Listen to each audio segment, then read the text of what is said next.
kita akan belajar tentang materi termokimia. Sebelum masuk ke termokimia, kita harus paham dulu apa itu panas dan apa itu dingin. Panas itu sebenarnya adalah energi kinetik ya. Jadi panas itu adalah suatu partikel bergerak lebih cepat daripada biasanya. Sementara kalau dingin itu adalah pada saat partikel bergerak lebih lambat daripada biasanya. Nah, biasanya itu relatif. Energi. Kita bicara energi. Energi terbagi menjadi dua macam, yaitu ada energi kinetik dan ada energi potensial. Lalu ada pengertian sistem dan lingkungan di dalam termokimia. Sistem adalah tempat yang kita kaji atau tempat terjadinya suatu reaksi kimia, ini adalah kesepakatan. Sementara lingkungan adalah daerah di luar sistem, di luar daerah yang kita amati. Sistem dan lingkungan mempunyai perbedaan energi ya. Kalau sistem itu energinya lebih ke energi potensial, sementara kalau lingkungan energinya adalah energi kinetik. Energi kinetik di lingkungan terukur sebagai panas, sementara energi pada sistem itu disebut sebagai energi kimia. Pada lingkungan, energi kinetik atau energi panas yang dikeluarkan itu dilambangkan dengan Q. Dengan Q itu adalah singkatan dari quantity. Sementara di energi kimia itu dilambangkan dengan H. H adalah heat content. Nah, pada dasarnya kita tidak bisa menghitung berapa nilai H atau entalpi. Yang bisa kita hitung hanyalah perubahan entalpinya. Kita hanya bisa menghitung perubahan yang terjadi di lingkungan untuk memprediksi perubahan yang terjadi pada sistem. Kita bisa menghitung perubahan energi yang ada di lingkungan dengan cara menghitung Q sama dengan MC delta T. Ini adalah rumus SMP. Dan ada beberapa rumus Q yang lain. Pada dasarnya sih intinya mainkan satuannya ya. Kalau kalian lihat C-nya, nanti satuannya apa, ujung-ujungnya bagaimana caranya biar kalian dapat Q itu sebagai joule energi.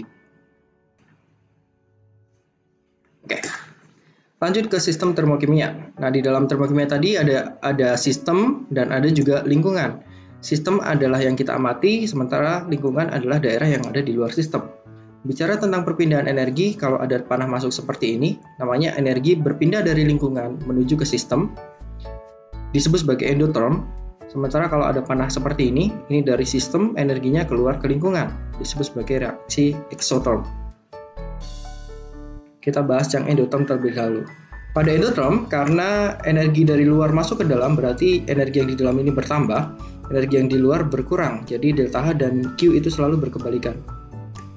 Kalau kalian dapat dari rumus MC delta T, maka kalian dapat delta T-nya itu karena di sini minus, berarti delta T-nya minus.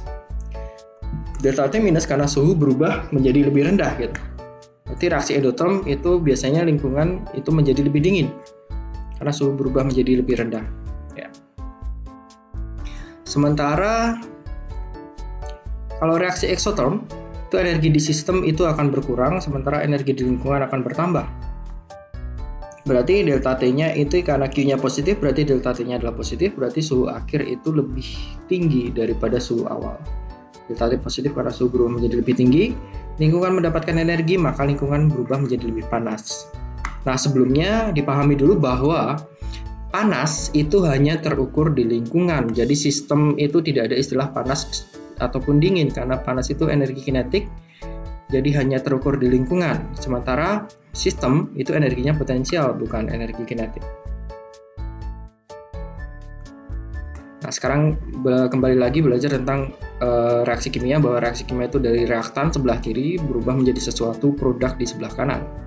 Nah, ini adalah grafik energi reaksi dari reaktan menuju produk. Ini adalah grafik Hess namanya. Dari reaktan menuju produk, kalau kita lihat di sini, energi reaktan itu segini. Ini grafiknya H. H adalah entalpi. Sumbu X-nya ini nggak penting. Yang penting adalah sumbu Y-nya. Di sini terlihat bahwa energi R, energi reaktan, itu rendah, energi produk tinggi. Berarti reaksi ini adalah reaksi endotherm, karena produknya mempunyai energi lebih tinggi daripada reaktannya. Sementara ini kebalikannya. Reaktan mempunyai energi lebih tinggi daripada produk, berarti dia melepaskan energi ke lingkungan. Berarti reaksinya adalah exotherm. Ini adalah grafik endotherm. Naik, grafik exotherm turun karena energinya dilepas ke lingkungan. Energi produk menjadi lebih kecil setelah dia melepaskan energi. Delta H-nya positif, naik, delta H-nya negatif, turun. Oke, ini adalah penyetaraan reaksi, kita skip aja. Nah, contoh reaksi diagram Hess endotherm. Di sini ada reaksi, misalnya A berubah menjadi B, delta H-nya positif. Di sini adalah penulisan grafiknya. Langsung aja ke contohnya. Misal kita punya H2O di sini menjadi H2O. Perbedaannya di sini adalah perubahan fisika ya. H2O liquid berubah menjadi H2O gas. Liquid menjadi gas itu butuh panas, jadi delta H-nya positif. Grafik endotherm. Sementara kalau di sini adalah grafik exotherm, saya berikan contoh perubahan kimia. Sini CH4 dibakar, CH4 ditambah O2 menjadi CO2 dan H2O. Reaksi pembakaran itu selalu menghasilkan CO2 dan H2O apabila reaktannya itu memiliki C dan H. Nah, reaksi pembakaran tentu kan lingkungan menjadi panas, berarti dia adalah exotherm, delta H-nya adalah negatif. Di sini grafiknya seperti ini. Di sini ada beberapa contoh soal daerah terjadi reaksi kimia ataupun perubahan fisika yang kita kaji dalam termokimia, disebut dengan sistem.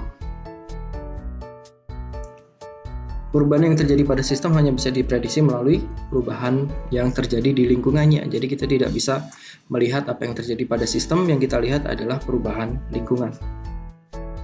Soal ketiga, senyawa A direaksikan dengan senyawa B di dalam gelas kimia, ternyata setelah bercampur terjadi reaksi dan dasar gelas kimia menjadi panas. Apa yang terjadi? Berarti panas itu hanya terukur di lingkungan ya. Berarti lingkungan mendapatkan energi dari sistem. Jadi energi dikeluarkan dari sistem ke lingkungan, berarti terjadi reaksi exotherm. Lanjut, soal keempat. Dalam proses perubahan fisika dari padat menjadi gas menyublim terjadi perpindahan energi dari mana ke mana. Ini disebut sebagai apa? Nah, ada sedikit perbedaan antara perubahan fisika dan perubahan kimia. Kalau perubahan kimia ini akan mempengaruhi lingkungan, sementara perubahan fisika itu dipengaruhi lingkungan. Kalau perubahan kimia itu kalau menghasilkan panas itu exotherm, kalau menyebabkan dingin itu endotherm.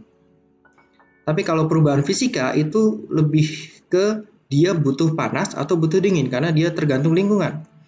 Jadi kalau misalnya menyublim itu kan perubahan dari padat ke gas. Perubahan dari padat ke gas itu kan butuh panas, berarti dia endotherm. Butuh panas, bukan menyebabkan panas, tapi butuh panas, endotherm. Maka semua perubahan fisika yang butuh panas, dari padat ke cair, dari cair ke gas, ataupun dari padat ke gas, itu semuanya adalah endotherm.